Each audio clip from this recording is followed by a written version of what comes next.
Balandia Hop TV, c'est moi Priska Katalia de la presse. Quand on a eu ce qui bino le na yambe bino artiste Biage, il m'a se présenter pour boyer baye. Bonjour artiste. Bonjour. Ouais Balandia Hop TV bazolanda yo bazana poussa baye bayo pesa combo. Comment est l'artiste Biage, l'artiste du moment Ozo Boucher Kinshasa, si je peux dire, c'est un débat baloba. C'est moi l'artiste Biage. L'artiste qui a fait la chanson vrai ou faux, où ils ont un peu la balance pour le moment, je peux dire. Ouais, artiste Balandia Hop TV bazana poussa baye ba artiste ça lui combien de temps dans ma carrière musicale? Si je peux dire, la première bon année dans le carrière solo. J'ai débuté déjà avant, la bande qui carrière depuis 2013, mais vu que UEB, quand on a le c'était pas vraiment facile, on devait vraiment essayer, il y a ça la vraiment fort. Et les lopés aussi, Malango, ils ont déjà troisième mois de on a côté. Donc, premier bain, on a pas on a eu le ouais, ils ont premièrement naïe, il y a bandi musique. Artiste, tous on a besoin de bah artiste ni yo linga kamingi. Artiste on a linga mingi. Bon, nakata Congo a tout le banda ya mboka. Nakata Congo. Nakata Congo va se belé. Bref, d'abord on a la barumba. Je suis d'abord un grand fan, il y a Vilroy Fali pour pas faire Regola, Fabregas. Fanatique vraiment, il y a plus profond, il y a Kofi Olomide. J'aime bien ces chansons, il y a une personnalité. Merci artiste. Bon, ce qui est en dehors, il y a Congo. Artiste en dehors Congo, il y a Barami Balé. Si je peux dire, Barami Balé. Il y a Marsha Dixon et Poison Mobutu. C'est tout. Camille Balé. Bon artiste, chanson ni oyo beti omoni vraiment na kin awa écartonné. Yanga moko to ya bato wana. Ya yo moko. Yanga moko non, je suis juste avec une seule chanson. Est-il vrai? Est-il vrai fait juste un mois et demi déjà et marcher bien en Angola Nzambira ndenge ou Samara Lobaki. On ne fait que marcher dans du pas. Dans peu de temps là, on va cartonner la ville. Tous les gens sont pressés, c'est malin mbira. Ok, merci artiste. Bon, tous les gens artiste, il est fiancé, marié ou comment? À peine là, je n'ai rien à noter. À peine l'artiste n'est pas encore fiancé, il n'a pas encore de femme, soit on est juste dans des copines. Histoire mort amoureuse amie. Histoire mort mais bref, j'ai juste des copines, c'est tout. Bon artiste, au banda musique wapi, uti wapi? Balandia Hop TV bazana poussa baeba. L'artiste que vous voyez bien, il a débuté sa carrière musicale dans un quartier du coin en 2013 avec un groupe du quartier aussi, Bak Balamboka. En 2014, j'avais lancé un bon single où ça qui est un peu plein dans sa quartier là. Et 2015-2016, j'avais cessé pour concentrer avec l'étude parce que papa n'a pas là. Et j'ai concentré avec l'étude. En 2017. Mes coéquipiers, ils ont voulu vraiment que je puisse mettre aussi l'Ibaya. C'est vraiment travail. En 2018, j'ai lancé mon premier single. Donc, je suis à moi à l'aise. Ok, artiste, style Nino ou Salaka, musique? Si je peux citer au moins, on a parmi les rappeurs, classé parmi les rappeurs, parce que si on a bimé, on a des personnes à Tamboka. Mais classé parmi les rappeurs, parce que c'est ça vraiment mon taf. Tu feras trop sur le rap. Ouais, artiste, tu as pour ça, tu as fan ya nani la musique congolaise.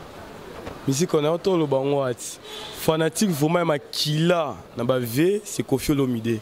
Malgré je n'ai pas encore eu la chance de pouvoir lui raconter, mais quand même un grand fan, j'aime bien ses chansons et à part lui il y en a d'autres, mais oh vraiment côté vraiment robot certaines monnaie, tout robot c'est la carrière c'est Kofi Olomide. Ouais, artiste, bon, merci.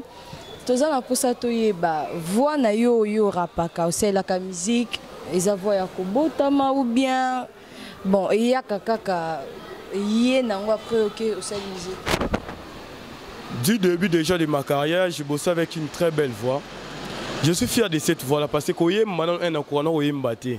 Dieu fait grâce qu'il y a un domaine de rap. Malgré on ne contrôle pas assez les voix, mais ils sont un peu à développer, tu vois. Donc je travaille vraiment avec une voix un peu lourde. Et pour faciliter toute une génération, on continue à avoir. Malgré que j'essaie un peu de forcer, de faire un autre style par rapport à Nzembo, on a commis, et aussi un peu de style, mais on continue toujours dans le style où il y a voix. Ouais, artiste, bien. Au sali déjà combien de musique? BH a fait d'autres choses. Bon, en fait, before, on a ça qui bandit moment belé, mais on n'avait pas vraiment assimé. Toi, assima qui a monté. Maintenant, avec études vraies, vu que ma camarade payé, toi, assimé, tu dis que non, cette fois-ci, tu dis c'est il vrai. Et il vrai, avec son premier jet, a déjà côté, on avance. Donc, on compte après, il vrai, de qui d'abord, donc, il est passé, tu finis en. Tu comme ça, on compte ce qu'on est vrai. Donc, tous ces gens-là doivent compter au moins les tirs vrais. La première chanson BH, tout facile est passé, tout ce que est vrai dans le présent. Merci artiste. Ozo promettre biso nini. Ma carrière Nando Bandelo, on ozo promettre biso. Oui, bah artiste baya. Tu dis bon, baya on a dit moment quoi ya côté monta pour un temps comme ça, batika. Mais biso est-il vrai aussi ezolo bakia. Après cette chanson ici, nous avons des bons répertoires si je peux dire. Répertoire Albossé Zakia. Deuxième son Zoya. D'ici là, un peu 2 mois là. Si moi et mon manager, on se collabore bien, Aka, d'ici dans 2 mois là, on lance encore une autre nouvelle chanson qui vous sera aussi dédiée. Tobéon Loba. Ça sera même plus est-il vrai parce que je m'inspire trop. Tout ça, artiste moi, tout ça, il est programmé. Donc après ça, il y a encore une autre chanson. Donc aussi, ton programme est de donc d'ici là, vous verrez tant d'autres chansons. Oui, oui. Ok, artiste bien. Est-ce que les parents ont autorisé qui est en bande musique? D'abord, si je peux dire, ce n'était pas vraiment quelque chose de facile. On a soit sa musique, ça fait beaucoup de lissou. On a bé la boyo, yé. On a ça la boyo, yé. C'était pas vraiment facile, mais la volonté de ma famille, c'est pour ça, ça la choix n'angai. Tu vois, mon père fait ses efforts, il y a autant de la place où il s'engage dans souka. On a juste chemin musique. Et ils ignorer quand même parce que je fais la musique. Ils ont voulu m'aider, il faut continuer. Donc je continue à faire la musique grâce à ma famille, à mes potes, toujours continuer dans Ouara. Ok, artiste bien. Au pays c'est des avantages, des avantages dans une bandi carrière. Des avantages, je devrais d'abord commencer par des avantages. En fait, des avantages, ce n'était pas vraiment quelque chose de facile. Beaucoup de bien, je peux le fandi. On doit venir à partir en brosse. Afin de pouvoir quand moi petit c'était pas vraiment facile. Chez moi afin de bouer. Net mutoroa Flore Madembe de Jésus. Afin de pouvoir qui a bien, je pas bêtise. C'était pas vraiment quelque chose de facile. Mais tout ça lié fort. Il y a qu'on risquer, il y a qu'on parcourir. Vous savez la musique, les gens risquent comme ça quand on a au lemba. Je ne peux pas le faire. Mais si nous avons estimé, c'est parce que tu es baki. Easy Flamme, Chad Joker Zaïro, baki qui est. Tôt ou tard, cet artiste fera des espoirs. C'est pour ça que tu as assimé, comme moi impact. Des avantages c'est que on cherche juste à mettre la connexion partout au Kende, mais on croit en moins dans le futur. Biso toi banate ke baki ka batiki bakei non. Biso déjà dans le futur, vu que nous sommes des artistes déjà bien programmés, dans le futur déjà trop comme à niveau oyo, ba tout mususu bano s'attendre te ba vient so wira ba bana ndeni. Malem, comment on peut niveau. Pareillement avec BH aussi, pareillement avec d'autres aussi. Donc, donc on croit au moins dans le futur, tout ça déjà plein à craquer, si je dirais. Oui, artiste, il y a une commission dans le futur. Je suis bandaka le quoi yoboy. Abandonner bien sans bêtises, na chanson dans le futur, je promets que bêtises et cause à la tête, na chanson. Ouh, bêtises ne Kinshasa balinga ngoti. Bêtises n'est pas Kinshasa. Biso to na ba rap, to ba film so ba na ba rap non normal. Mais toi tu as bêtises et au bima ta Congo toi ça va pouiller. Qu'est-ce que nous devons faire? Nous allons se continuer avec cette attitude. Non, moi je ne peux pas dire que je vais aussi continuer avec cette attitude là. On a continuer dans l'attitude, il y a qu'on mettre juste de vérité. Dans ta Congo si on peut classer parmi des artistes qui balancent la vérité, tous a mis balé. Il y a King Alech et moi. Donc, King Alech à côté du politique, à côté de la vérité, moi, Mickey. Donc, bêtise, c'est un côté de la vérité à ma cam. Tu vois qui n'est vrai, prochainement, tu es sur la loba. Tu as loba, tu as sur la loba, on a lobby souning. Vous comprenez qu'il y a bêtise à un côté. Tu pas bien, je suis bêtise à thé. Je suis un homme de principe, n'est pas né à travers ça. Ok, artiste bien. Ndingo bandi musique nayo. Déjà au bêtise concert, comment? Non, je suis toujours dans des showcases, prestés dans des petits événements parce que Et tu vrai, mais le 16 septembre du mois passé. Ah, ils ont progressé dans les 16 ans, il y a 2 mois. Malais, mes médias fait grâce qu'ils font des portes. Il y en a déjà d'autres portes qui font déjà, tu as balancé déjà. Tu sais, là, on coûte notre voyage. Tu as qui, tu as continué à peu les sous. Donc, c'est vraiment une grande chose pour moi. Et c'est là au moins marqué dans une histoire de la vie. Je suis vraiment fier de moi, je suis aussi fier de cette chanson. Ils ont pas mis l'esprit écouté. Parce que les habitants de Bima, ils ont donné l'esprit déjà. Mais s'il faut côté pe na ligne oyo batu bazali parce que toto bimi c'est tive to kuto banze mo wa ba la katangeze batolo bazua tu vois, mais nous quand même nous continuons à poursuivre ça, donc c'est vraiment quelque chose de très chouette.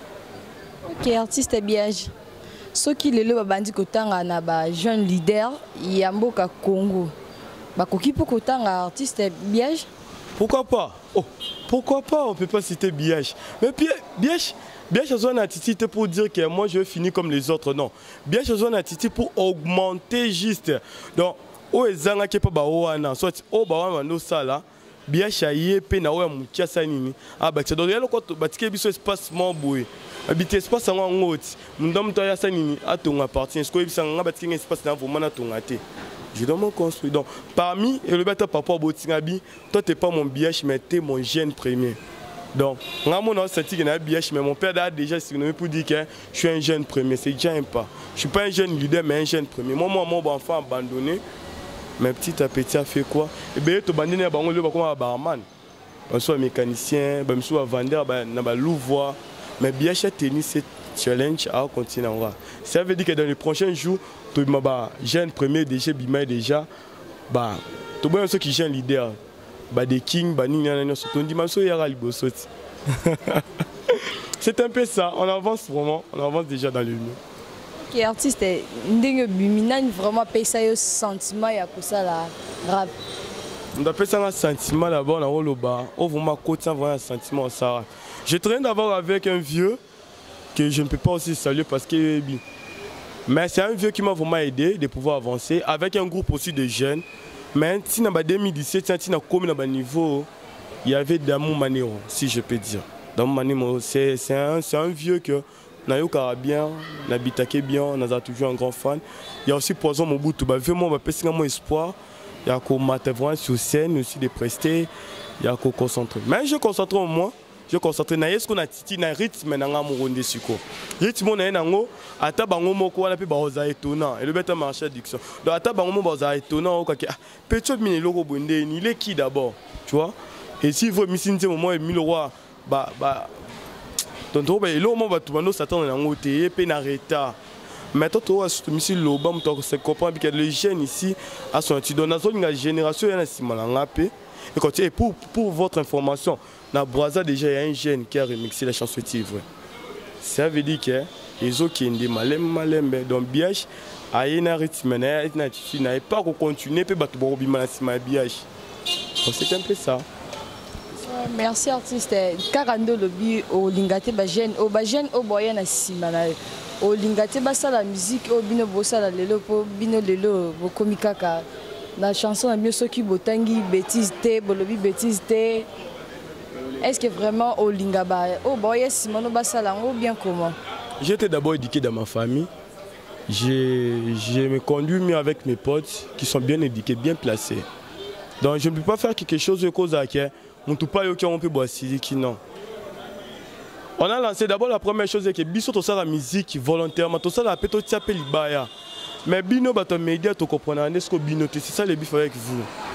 Nous on a fait de notre mieux to bimisé loko na ba fort na biso moto to na ba orchestre te oza ke tamsu autant orchestre bodon dès ça bato tia de akado so bimi pe to continuer tia ka non.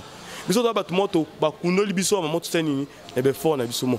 Donc on prend des histoires du moment net to so bimisa. Donc tant ba bi situation événement où les gens sont réunis. Donc il y a pas artiste jeune talent faut ça ni. Le bilan. Nous inspirons sur des histoires du moment. Donc quand il s'agit de bêtises, bêtises. Quand il s'agit de vérité, nous allons parler sur des vérités. Quand il s'agit de ça, tu t'imagines, premier jour on a lancé les tirs vrais. Premier jour, on a média. petit wana ce que tout ça ni bon ata pe to babo na moment to conception na bata moto na bata mituka na ba bar to conception na titi wana ata babo na wazo to conception na ba bar na ba mituka na ba moto to conception nzamba osunga. Merci artiste nde yo yé na makamba musique bo oyé pona ozo succès kaka po obimana ba mama batu po to évident ba jeune lelo bokoma ko ba mama batu ba bana batamiki ou bien oyé vraiment la musique à Congo pour na copier sa conseil. Vous savez, un artiste, quand je parle d'un artiste, je parle pas seulement d'un musicien, maintenant il y a plus d'un peintre. Au bas ça ba œuvre, ils ont éduqué peso le bela sujet. Quand dit mazana, azani un simple peintre mais à ça ba œuvre moko ils ont éduqué peso le bela mamboka. Donc quand on fait la musique, tout ça va bouche autorité à peuple. Ba bouche pe lisusu. Il y a au peuple à coup compter pe sûr. Biachela a fait sa première chanson et bimi. Prochainement la monimo elo mo besami na quartier na ngata msusu député na kokolo bela ngote. Mais quand moi j'ai cette possibilité, pourquoi pas de parler sur ça? Il y a un moment où la bouche autorité. Donc, tout le bela makam ozo se passer pe na mboka, pe na auto zomo na ba proche na biso. Donc on n'est pas là juste pour notre ça sentiment na biso to kene non. On est là pour éduquer, pour aider et pour favoriser aussi d'autres choses pour singularité. Donc quant à moi, je dirais que quand je fais ça, c'est pour éduquer et aider aussi. Tu vois, parce que derrière moi, il y a aussi des gens. Derrière moi, il y a ma famille. Derrière moi, il y a des il faut continuer. Donc, je suis là pour faire des choses qui vont vraiment m'aider aussi dans le futur, que je sois aussi apprécié aux yeux de tout le monde. Artiste, bien, je te artiste, un groupe ou bien artiste pour le moment, un seul? Non, l'artiste n'a pas de groupe. L'artiste fait qu'il travaille avec ses proches. Je travaille avec mes proches. Oh, bah, tika na bon plus mamandou lango. Bandimi ko pesa ya na bango chance comme Easy Flam Mokondi, Cheikh Jockey, Zaïrois, Chris Ndongala, Flor Madembe de Jésus, les mannequins les plus frais comme Anderson, Nickel, Trésor Nanchidon. Ce sont des potes au bazo Luka, Basungaya na bango de façon qui a kené de l'avant. Donc on essaie juste de travailler dans la collaboration des potes. Tu comprends un peu? Donc par là je dirais moi, dès le travail, je n'ai pas un groupe, je continue toujours à travailler seul. Parce que du début, je n'avais pas un manager. Mais mon propre manager, c'est mon propre pote. Anderson que je salue. Anderson Nickel, Aka. Le manager le plus frais. Donc, ils ont un entourage, tu vois. Quand on parle déjà des ISO, ça dit que si je fais un pas pour être vrai, ils ont grâce à Easy Flam Mokondi. Donc, tant que question dans le bas, pour que proche, on continue au Sani. Il y a un sécurité, mais attends, na de King Love. Donc ça veut dire que attends mon pour na zo aider nga pe na moi vraiment. Je ne vais pas aller payer une autre personne, mais non moi na mon proche. C'est là déjà c'est un pas. Ouais, artiste tout le monde na contact na maboko. Ba o baza ba proche no na au futra bango tondeni. Pour artiste vraiment tout le monde. Si je peux dire que de payer, je dirais que c'est faux. Parce que na zo vivre na aide ya batu. Vu que mon père est là, tout de moi est là, mais nous allons vivre dans l'œuvre et battu. Tu vois? Donc ça veut dire qu'ils sont là pour m'aider. Donc on a un studio, on a repéré 911 Kate, je vais faire un stream. Donc l'instrumental dans ça, on a les anambos on a monté. Ça sera grâce à l'aide de mes proches. Donc c'est à eux maintenant besoin d'aider. Au moment quand j'aurai les challenges, ça sera aussi de ma part de faire quoi. Donc je ne mange pas seul, je ne bouffe pas ce que je seul ou bien on a recevoir seul. Il y a muke monani to kaboli et zangi basunginga. Donc déjà que dans le futur cet artiste là il fera des espoirs. Donc je marche avec eux, je ne perds rien. Ils ont abandonné bazo sunanga yo ke liboso. Ouais, artiste na musique na yoza na parolier ou bien yo moko mto composer ka musique na yo. À l'âge que j'ai, avoir un parolier. On a jamais de la vie. Non, je ne peux pas dire que jamais de la vie, mais dans le moment où on a un âge, il faut continuer à bosser. Je prends 2 heures du temps de concentration, c'est trop. Hein, c'est trop. Lorsque je viens de dire qu'un artiste s'improvise sur des histoires du moment. Donc, tant que vous êtes un artiste, il faut s'improviser dans l'histoire. Tant moi, l'histoire, c'est passé, j'ai cette écriture-là. Je suis un artiste et rappeur, mais en même temps aussi un compositeur de musique. Donc, je compose dans je travaille dans Maëlo, je travaille dans non. On a salé le pour un peu fierté dans l'amour. Et cause on a un qui est musique, easy flamme aux zap, yaka shadow zap, yaka. Hollanda poli libéro zap, yaka rendu misak aux zap. Tu vois, justement, bah, dans défense. Mais vu, je fais musique seul, je me concentre seul, à comment on ouais, artiste, pour la bandi, musique vraiment, zozango. Boulot kaka loisir mo pozwaka ba ujana ndi ba kongo benga mikolo pozwaka ba ujana na ndi ba mona ke artiste yo na to ça ozwa pena musique eza boulot là de faire au soit de dire qu'il y a ujana so bandeni on a fait salati la carrière musicale quand quelqu'un est déjà devenu une star soit vedette azadena na ba azadena au moins lumière mon bessinga muto so s'approcher na tu vois alors ce qui pose à muto 15-0 t pour le puger, ça sera très difficile. On m'a basili. À la bêtise, mon encore. À Jubes, à la lina o, à la lina o, à la lina o. Na yo mo le bien on bandela ba maman mikoloti. O va zo so bebutu na bangoti. Souvent qui na pression, on a je risque de tout fight, tu vois. Je dois me concentrer avec ce que j'ai. Na kanga mutema, petit à petit. O ko yesa nini. Et tout ça ba qui petit chérit. O monde qu'on dit ma supporter na bien chassani. A continuer monde qu'on supporter bien chassani. Bien sûr que tu as un niveau moins sain que maintenant ça pression mais na ko quitter jamais na banara awa non ils appellent musique c'est en concentration yo moko na ba spirituel na o sel spiritualité za makile c'est ngate que to ba no so na niveau on sait ce qu'on fait to yebi auto ça liboso dans so bito ça la biso bana on risque aussi de chuter comme ba on est sur koi on autant ata comboter on continue avec la tige toujours. Merci artiste Biage. Artiste Tongatoye Balisusu.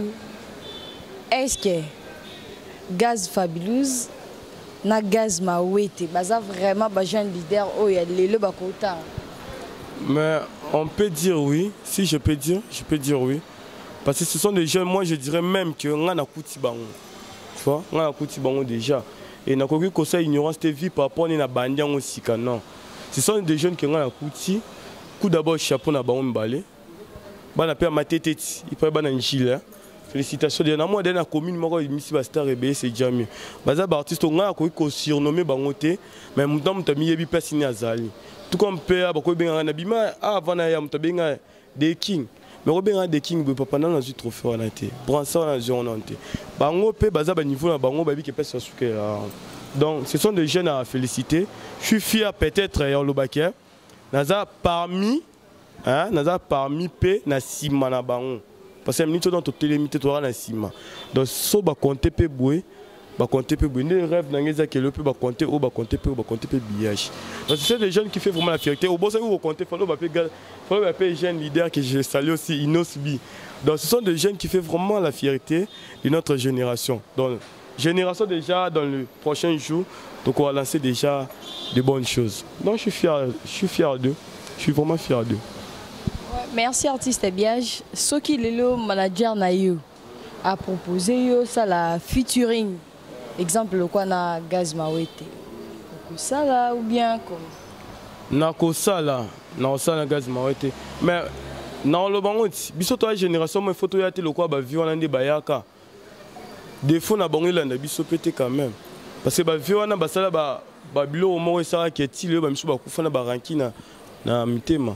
Donc nous devons être réunis. Quand il s'agit de pain à partager, nous devons partager.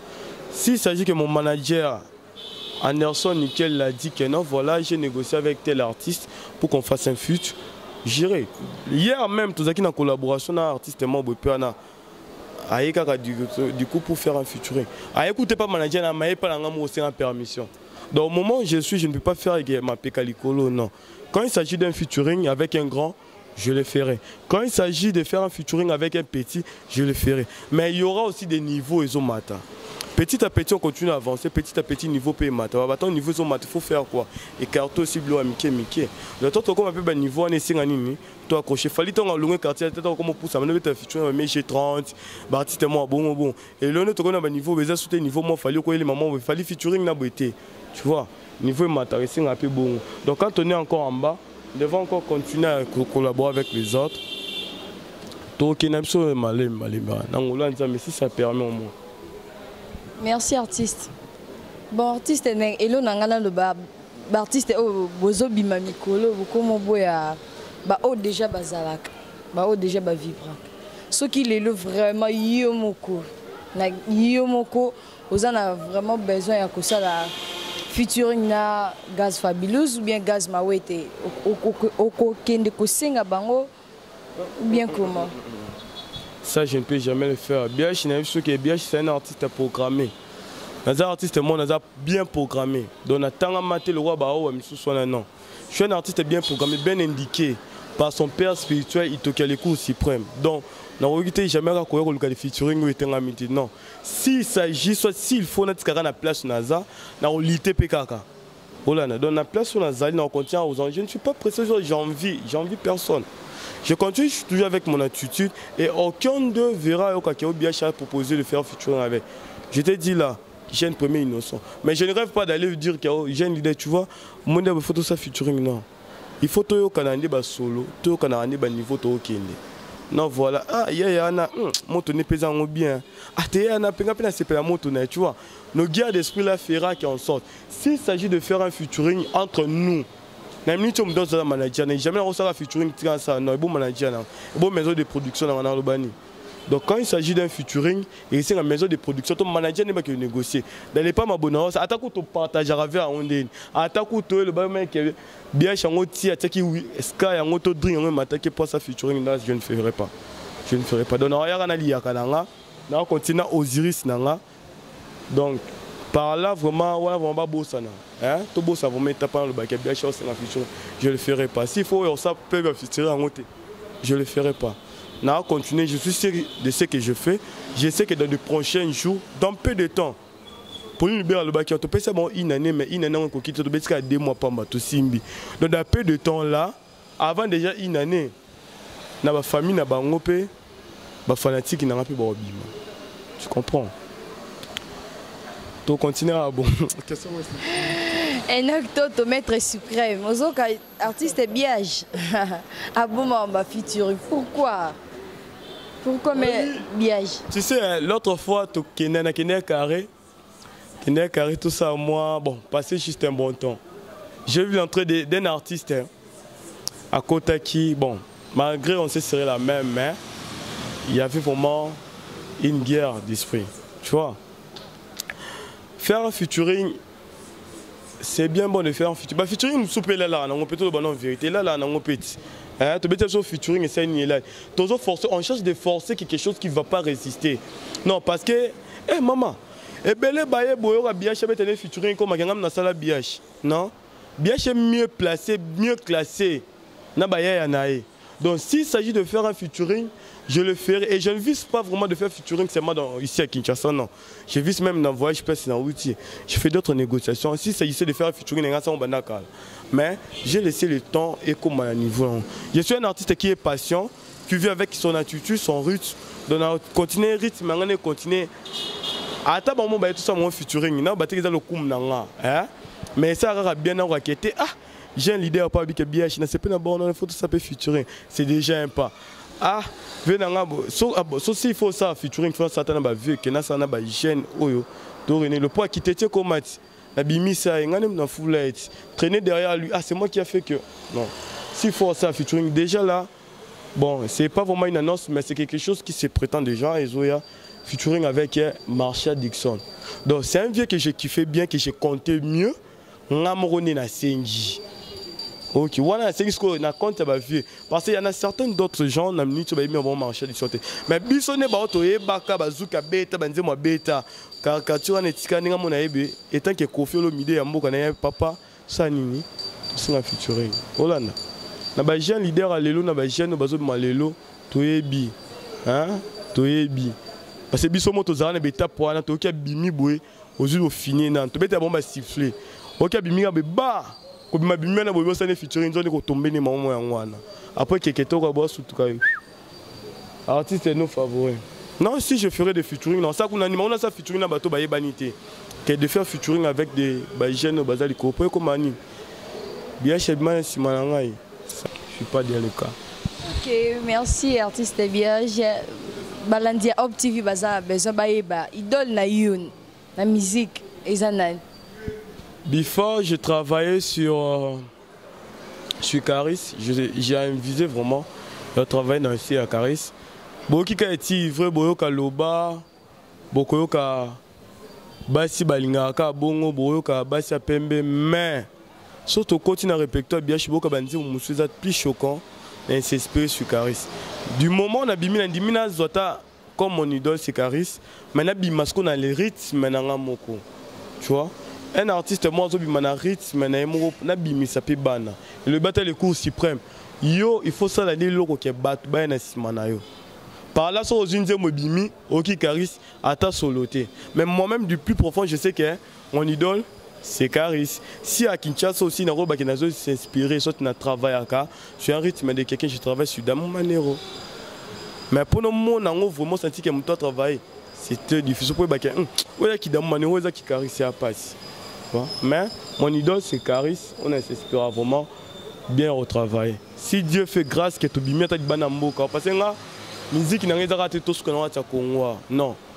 Et c'est un peu de Banamboka. Si à l'extérieur du pays, ça continue un bon attitude que tu changes pour sentir que Biage à ça qui n'est pas si prise à bombe rapide de l'eau.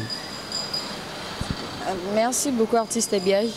Na ndenge obandi musique na yo oyo obeti liboso. Est-ce que ndo obwaki musique no oyo ozweli au moins quelque chose ou Wakika po biso ba congolais to sepela kaka kasi to teli bayati tango o teli bayana na moto yeba ke uto ko somba ngoti oti ton somi libaya na ti et tu vois un moment encore moi je dirais que c'est une chanson de roi le pan ou bato ba porte besko bobi kanda ko ba lamba ate so bobo mona ba maman mo misika ka le ponda ko ba lamba ate misi lituka ba pesi moto ba zinzunga fu ba sanini ba ti da bobi ba ki asere nini.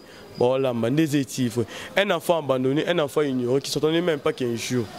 Voilà, tu es pénétif, tu sais, tu bois. Si tu veux dire que tu es libayawana, tu continues dans l'eau.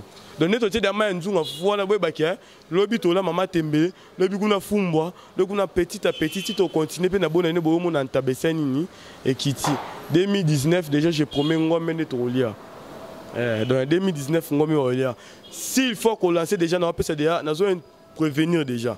S'il faut qu'on l'obéisse déjà, total a déjà esprit déjà toka déjà. Aujourd'hui ça y est na moi nae, abimisi de vrai. 2019 ngombe to lamba wana. Oh ça l'erreur ayina libana tie ngomba lié. Dobalu kadia musuni bolamba na 2019 pas biso de sortir de ngombe na 2019 donc où les kingombe na habité c'est qu'il faut pas que nous gagnoka. Mais so batif surtout les gars. Donc 2019 ngombe de Osiris c'est lamba. Donc espace exact pour Missous One. Ouais, artiste bien, j'ose promettre Bissoni na décembre. Et là on ose promettre Bissoto Zela na décembre. Bino bozalaka au bois qui boye comme vrai ou faux, ça dit moi buzz. Après au coup final. Aux Zeli okende pas Vienani, au beta featuring pas l'amsa. Au promettre Bissoni ni vraiment autozela. Quand on a préféré neto cité ta ba komba batangoti. Ndi ba yalo ba LM soda ina nzi momo asani ya fandi. Loko Mick Mac ndi ba yalo ba sani ba fandi. Te bien chabongo te. Bien chabongo te. Déjà pour vous promettre déjà dans 2 mois ici boka nzi moloba s'il vous plaît. Loba wana nzi momo encore. Toye bango te seza rumba ou te za rap. To memi rap na ta rumba. Parce que tout le monde qui du côté jeune premier un jeune leader à Pamba innocent abete biso rumba élité pe. Je ne peux pas citer les noms. Et puis, il faut bouger déjà en décembre. Donc, bien, je peux en décembre. Ah, na rumba, donc rap, na rumba. Donc, on s'est tenu. On va toujours quand on a média, mais on va batiti du moro. Trop littéraire, trop missa. Donc, bien, je vais pour mettre le besoin de ma ramine. À tabac, sur la porte, na ba moto, trop bêta. na ba taxi to robeta mabako mike to robeta pe ba yo ka biso ka bana na ba mpeka ba zara ba fanatique na biso. Artiste bien, je te comprends. Bando tanga jeune leader Inosbi. Pourquoi pas jeune leader on a côté un peu Gaz Mawetete ou bien Gaz Fabulous. Ils ont tanga kaka jeune leader Innocent. Bien, je la reconnaissance forte que tu me vois. Si je peux dire dans le page, bien c'est parmi les artistes où il est toujours reconnaissant. Jeune leader, c'est un jeune monde à féliciter. Exemple, c'est un jeune qui fait la fierté de notre génération. Un jeune qui lutte parmi les grands. Tu vois? Si je peux parler de Gaz Mawete, même Gaz Fabulous, si je peux dire, mais jeune peut sa fierté na bisoti. Gaz Mawete na bimina trace Afrique tous autres là. Allez chez on a trace tout à la qui est Gaz Fabulous on a donc et ça on va jeune sa fierté. Si na s'appuyer tous Inosbi parce que yende mutu a joué en tête. Si on peut débuter, mais maintenant, qui circule entre lui et Gaz Mawete. Là, moi, je ne vais pas vraiment entrer dans les dons, mais je féliciter Bangomi Balé. Quand il s'agit de faire la bonne musique, Gaz Mawete, il est au Lingi Nini. Il est bien, il est bien, il est parler. Innocent, il est Lelo Lelo. Tu es bien, il est non, quand je suis dans le monde, je me dis que Gaz Fabrice, pour vous, il y a un loba, il y a un Zoua. Donc moi je suis là pour appuyer des gens qui font la bonne musique. Nous appuyer, nous soutenir, puis nous continuer à collaborer là-bas. Ma beka kande qui est et qui n'est pas moi ma bena mato ina bango, baluka pe ba nu biach là vraiment on serait vraiment en guerre. Bien, je te comprendre. Yo te balandi OpTV baza vraiment on a besoin au claircir bango. Pourquoi pas ndezo loba ndeko nanga loba ka ndeti jeune leader Gaz Fabulous, Abimisi, Zoua.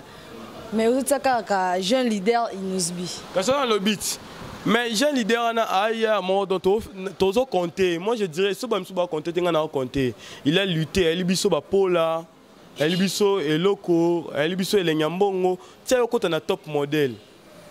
Donc, les gens ne s'attendaient même pas qu'un jour, un jeune de moins âgé a tapé Rumba. A tapé Rumba, quelques minutes de bin. Gaz Fabulous, c'est un jeune qui lutte parmi des rappeurs. Donc, quand il s'agit des rappeurs, on a cité Gaz Fabulous. C'est un jeune que je respecte mieux, que j'ai toujours appuyé, que j'ai toujours été un grand fan de la musique Nasala. Quand il s'agit aussi de Nzembo, c'est un qui est chéri. Donc, quand on peut Gaz Mawete, parce que Gaz Mawete du côté de chéri, il est en pleine. Tu vois? Tant peut autant à côté de politique, tu peux allège. Tant de monde presque tout politique, c'est que tout le monde va. Mais attends, autant à ce qu'on la vérité en mot, comme dernièrement, Bagibo, l'ami à Israël, Chimia, la Pougabi, s'il s'agit de citer parmi ces grands-là, on aura une allège parce que allège à côté politique, toi tu es du côté vérité. Donc les lots forts, il y a vraiment la vérité, tout est fait. Tu vois? Donc quand il s'agit du rap, on va citer rappeur Gaz Fabulous. Quand il s'agit de moment où il écoute sa chérie, qui d'a dit Congo, j'ai cité Gaz Mawete. Quand il s'agit de on va compter sur jeune leader Innocent. Quand il s'agit de on va compter sur Alèche, King Alèche. Quand il s'agit de artiste, on compte aussi BH. Dernièrement, moi média moi les canaux bani ba viser moi mutuma boa batoko mo tutanga bien choqué mais mutuma média moi ba bon ni mo les canaux internet sur le bélo mo donc déjà des gens commençaient déjà à compter sur moi pour dire que je suis mieux classé pour parler de la vérité. Ça me fait déjà un grand homme, je dirais. Bien, je te comme déjà couchité. Bon, j'ai sali à mon papa Étienne Gamboula depuis Paris. Ouais, habillage, tu as tout na sous balandi OpTV bazana besoin ba yeba. Biage, ndongo promettre biso que dans 2 mois aux obimisa eloko no sous. Est-ce que eloko ane ko beta poto ki jeune leader Gaz Fabulous abeti tika makolo langa. Oh, déjà. Est-ce que yo wana aux promettre biso ko beta? Ya solo na de ya baboki de tika makolo langa. Oh, félicitations vu que je pas encore eu le temps. Félicitations. Pardon, artiste. Tout le monde sait que. Et ça, il est au moins louche entre toi et Gaz Fabulous. Nakamouet. Parce que nous avons été dans Zoua. Toi, nous avons moi ma bougie. Maintenant, qui soutient ma conna. Félicitations vraiment l'artiste. Il y a Bastien, il y a Robin, Sato. Il y a Robin, ça. Oh, qui n'a le bac qui ont déjà qui est. Bah, jeune, on a besoin de français parmi de grands. Donc, Abimi, c'est là comment encore dans décembre, et bien, parce que bien, je pas une rumba, donc rap n'a pas rumba. Donc, des gens seront étonnés. Nous allons promettre Bino, dans décembre là, projet de Fondamental le 28 jours. Dans décembre déjà, Broyo Kaloba, une chanson mélodique dont Mouto Amituna. Moi, non, Abimi, c'est là qu'on n'est comme non, n'est bato média n'a pas baboyi bisoto les cannabis soara. On a insisté. Donc on continuera en attitude au PK rabat pour ça ni baroyo kabiso. Loba du version où manga mon na ba kutenze mon appelle son komboni. Mais viga ba pote ba ke wani zara chanson mais ils ont déjà. Félicitations à ba on so ba bimisa. Bien je pas au boaka parce que au monde mon so hotel baya faut eba parce que musique y a monde mon esprit. Vous comprenez. Toi dernier qui de lobby qui a babo qui sogi. Nze monini. Tika makolo nanga. Tika makolo nanga. Donc toi tu as dit moi tika makolo nanga donc ça veut dire que nga za na apprécier te faire quand on a beaucoup. Mais vu que je suis un artiste bien programmé il y a au Samarai, Osiris, Itokia le cours suprême. Tant de bah que bimisa nze mo décembre donc il faut me ça décembre. Nous allons aussi l'été. Tu vois. Donc ba bimisa bon bimisa bimisi. Il se peut tout ça nini. To bois qui n'a pas loba. Donc je promets que lobe obima et rolité peut continuer à cartonner dans le Nzambe. Ok, merci. Nous sommes arrivés à la fin. Artiste Bambo Tenayo et pas Banane. Oh, Bambo te basé belé vraiment bah c'est la coûte émission Katelé. Mais pour le mieux placer pendant notre besoin dans la vie dans la partie Ambrose, papa la quartier armée d'amour.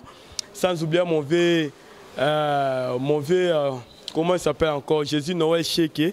À toutes mes bases du 15-0, mon manager Anderson Nickel. Sans oublier à Merdi Malvette, en commençant par aussi à Reka Bonkata, Bastien Nanga Bazali, Bastien Nathalie, Ange Mbala, Bakiran Mbala, sans oublier ma famille, Mukungu, Pauline Lubéré. Je vois aussi du côté à Wada Bandal, ma tata que j'ai toujours validé, ma tata non Wada. Toute la famille Misaka a rendu Misaka, Yvette Misaka pour le Misaka, Messi Wamba, Janelle Meskia. Toutes mes bases du Col Fungula, Arturo Starboy, Daniel Makakuna, Mauvais Joss Makakuna, tout ce monde-là, je suis vraiment du cœur, on continue toujours à avancer. Easy Flam, Mokondi, Chet, Joker, Zaïroa, Chris Nongala, Flore Madembe, de Jésus, les mannequins les plus frais de la vie. Et je passe aussi le big dédicace. Sans oublier à toute ma famille, Constat Tsaka, mon papa, qui a toujours soutenu son fils. Et à Steven Ford, mon pire bro. Trésor chic, sans oublier de King Love. Oh, Atskara Yemoko, je vois déjà la présence de mon big manager qui avant déjà, les quartiers du 30 juin, viennent mal à l'aise, que j'ai oublié d'autres noms même. Comment viennent fouler, sans oublier les Nazars Congo lourds. Donc je suis vraiment fier de ça. Merci vraiment à vous aussi. Déjà qui est bien ces bandits. Et je vous promets dans l'Oba. Vous avez parmi votre merci vraiment à vous, Katlé, et à votre très compagne. Vous savez vraiment le moment ça. Donc, il est que œuvre est livrée et ils ont continué vraiment. Merci à toi aussi, les cours suprêmes. Il toque les cours suprêmes. Makamoloba qui a eu Salema. Je suis vraiment fier de moi de voir déjà. Dans 2 mois déjà, on a fait des voyages, on a fait des showcases. Ça continue du jour 15 € dans le bac. Merci vraiment. Merci artiste Biage, Nandenge, au Pessibiso, à Koyambayo. Et bon, je salue à ma patronne Omba Potongue, la valeur ajoutée. Na Pessimbo Tenanga na Yoshi derrière la caméra. À mon papa que j'aime beaucoup, Etienne Gamboula depuis Paris. À mon ami Enoch Toto, maître suprême. À mon papouche, Mardoché Ipani. Je vous aime beaucoup. Tokutani Susumbala Sima.